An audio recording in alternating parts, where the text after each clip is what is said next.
They left you shattered. Now they're back. Why? What compels someone to crawl back after leaving a trail of destruction in their wake? Is it love, regret, or could it be something far more insidious? Let me be clear. This isn't about romanticizing heartbreak or entertaining the illusion of a second chance.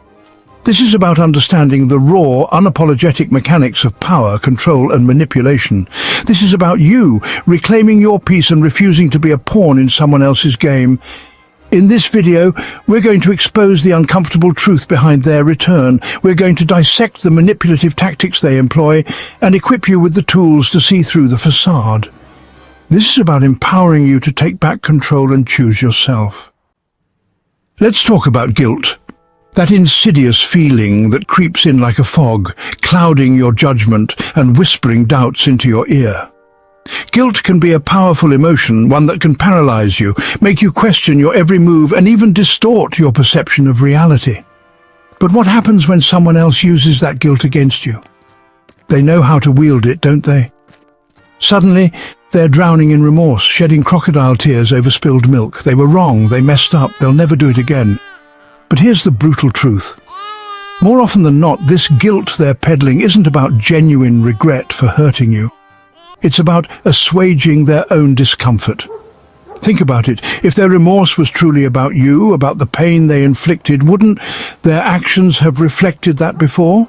Wouldn't they have fought harder to avoid hurting you in the first place? The truth is, their guilt is a self-serving mechanism.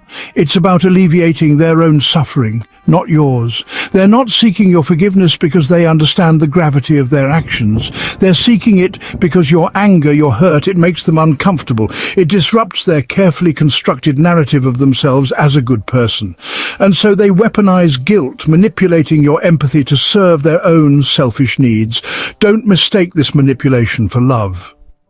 Love doesn't operate on a foundation of guilt and coercion.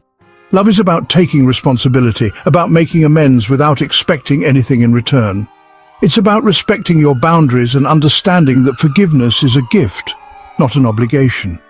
So the next time they come to you, draped in a cloak of manufactured remorse, remember this.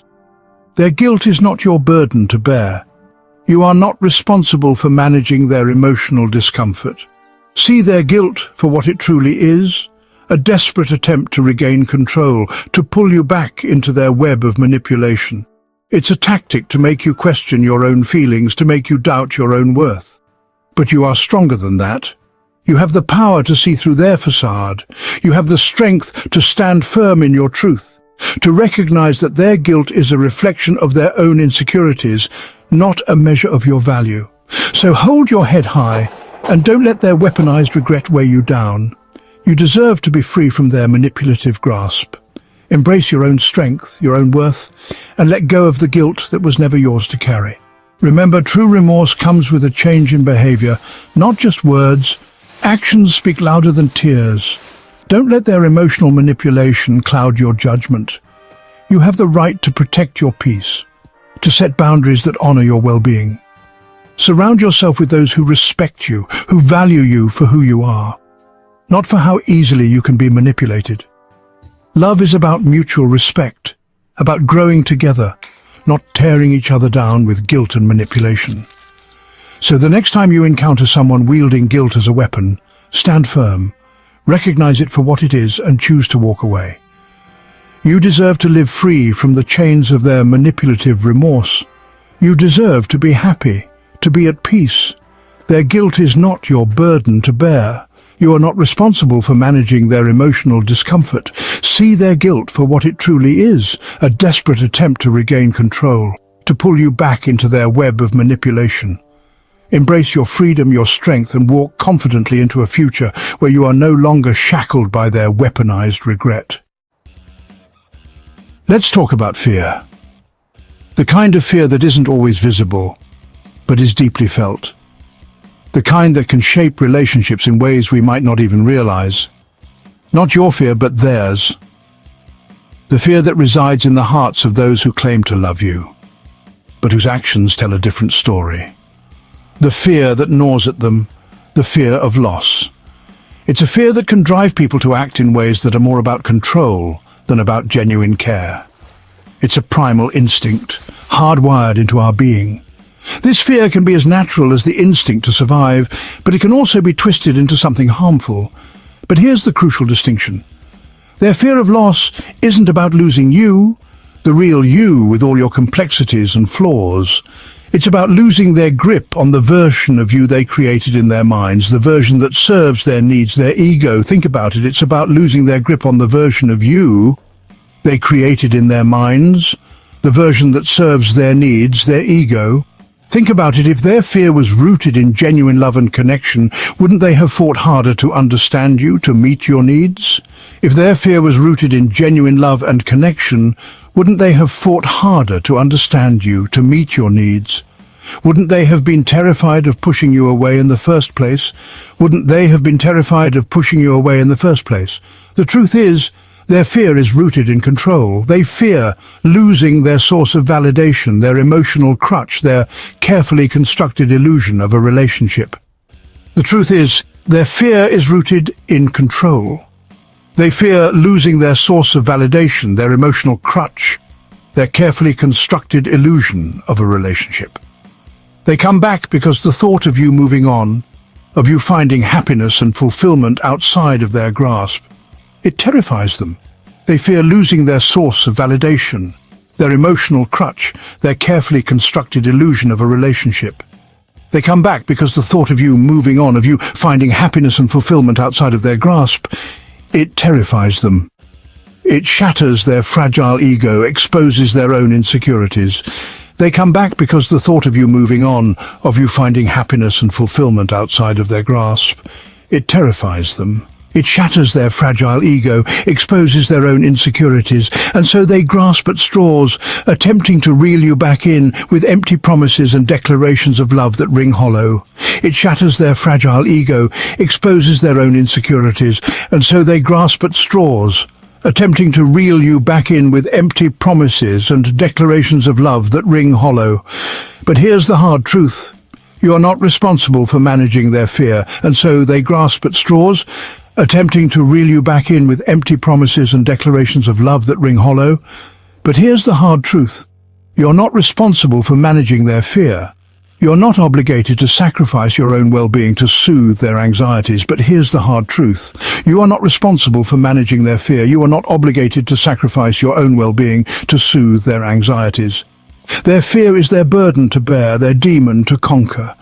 You are not obligated to sacrifice your own well-being to soothe their anxieties. Their fear is their burden to bear, their demon to conquer. Don't let them hold your heart hostage with their fear.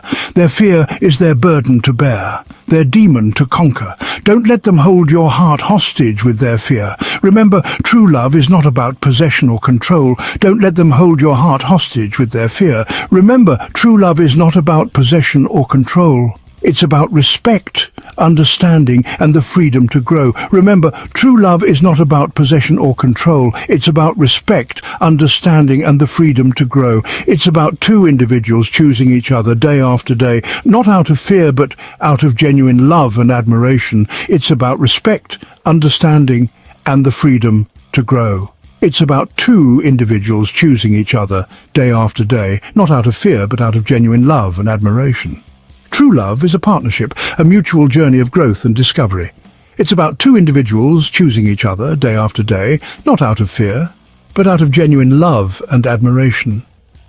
True love is a partnership, a mutual journey of growth and discovery. It's about finding strength in each other and building a future together, free from the chains of fear and control. Chapter 3. The Validation Game. You are not her mirror. Let's talk about validation. It's a concept that often gets tangled up in our relationships, making us question our worth and our place in the world. We seek it from others, hoping it will fill the voids within us. But what if the validation we seek is a reflection of someone else's needs rather than our own? That insatiable need for external approval, that desperate craving for someone to reflect back to them the image they so desperately want to see. It's a cycle that can be exhausting, both for the person seeking validation and for the one expected to provide it. This need can become a burden, a weight that drags you down, making you feel responsible for someone else's happiness. They come back, not because they see you, the real you, but because they need you to see them. They need you to be the mirror that reflects their desired image, the one that reassures them they are good, worthy, and lovable. But in doing so, they overlook your needs, your feelings, and your reality. They need you to validate their choices, to absolve them of their guilt, to reassure them that they are, in fact, still worthy of love. Think about it. How often have you found yourself in a position where you had to put aside your own feelings to make someone else feel better? How many times have you sacrificed your own peace to soothe someone else's insecurities?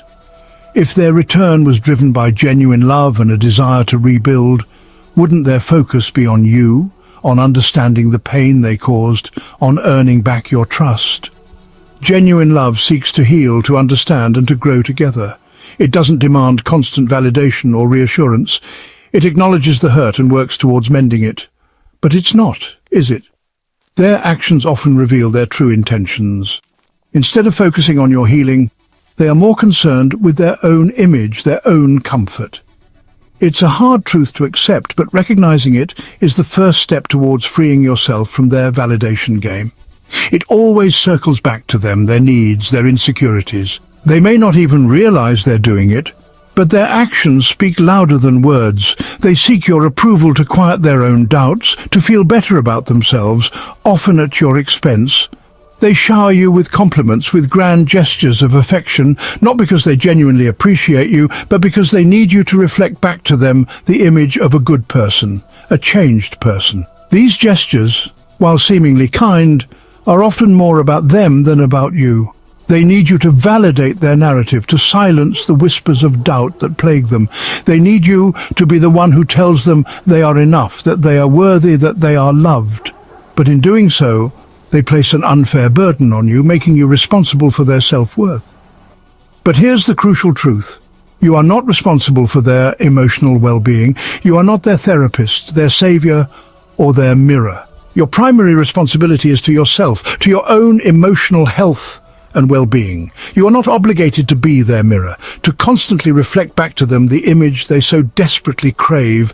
You have your own life, your own needs, and your own journey. It's important to set boundaries, to protect your own mental and emotional health, their insecurities, their need for validation. These are their battles to fight, not yours. You can support them, you can care for them, but you cannot be the source of their self-worth. They need to find that within themselves. Don't let them use you as a pawn in their own personal validation game. Stand firm in your own worth, and don't let their insecurities dictate your actions or your feelings. Remember, true strength lies in defining your own worth, in seeking validation from within, not from the fleeting approval of others. It's about knowing who you are and being confident in that knowledge, regardless of what others may say or think. You are worthy of love, not because they tell you so, but because you choose to believe it. Embrace your own worth, and let that be the foundation of your strength and your happiness. Their return is rarely about you. It's a selfish act, a desperate attempt to regain control, to soothe their own anxieties, to validate their own fragile egos. But you have a choice. You can choose to see through the manipulation, to refuse to be drawn back into their chaos. If you've ever been in this situation, comment below, "I'm choosing my peace," because that's what real strength looks like. It's about recognizing your worth, setting boundaries, and refusing to be anyone's emotional crutch. Subscribe to this channel and share this video with someone who needs to hear this message. Let's help each other break free from the chains of manipulation and step into the light of self-respect and authentic connection.